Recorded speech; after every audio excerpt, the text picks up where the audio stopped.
above all. Sa mga Scorpio sa itong buwan na dyan. Ayan, dalawang card na akan dagdag na Scorpio.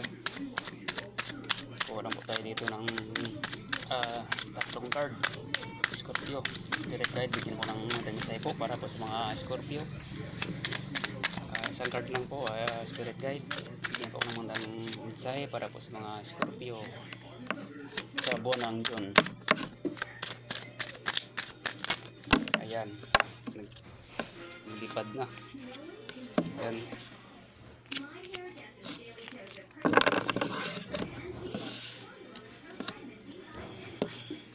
Ito Scorpio, ang card mo nalaglag ng una, no? Itong buwan. Ayan. Tama lang po ito, Scorpio, na inaksyonan mo na yung dati na mga trabaho na hindi mo inaksyonan. Anong klase mga offer sa iyo ay hindi ka umaksyon, no? Hindi mo tinanggap, ay ito ay ready ka na, no? Ready ka na Scorpio sa itong buwan na June. Yan, tinanggap mo na yung mga offer sa iyo. Saan man yan na trabaho ay ready ka na Scorpio, no? Ayan, malakas na dito ang confidence mo dito Scorpio, no? Sa buwan ng June, no? Hindi ka na mahiyain, no? Lakas ng loob mo na dito Scorpio sa buwan ng June. Ayan.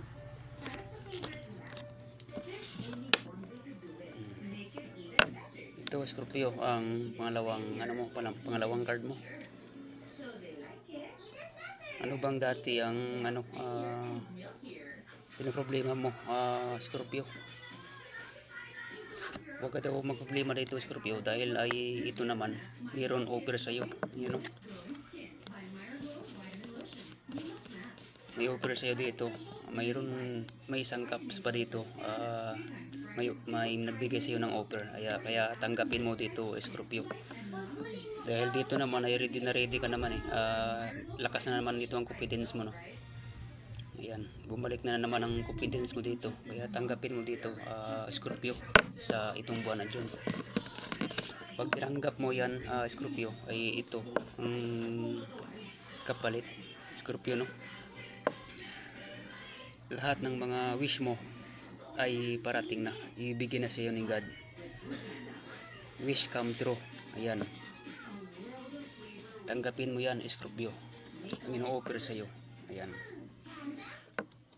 dahil ang yung mga wish ay ibibigay na ni Jesus, dahil dito ay lakas na naman ang confidence mo dito, kaya tanggapin mo, dahil ang kapalit dito Scorpio, malaking pira po ito.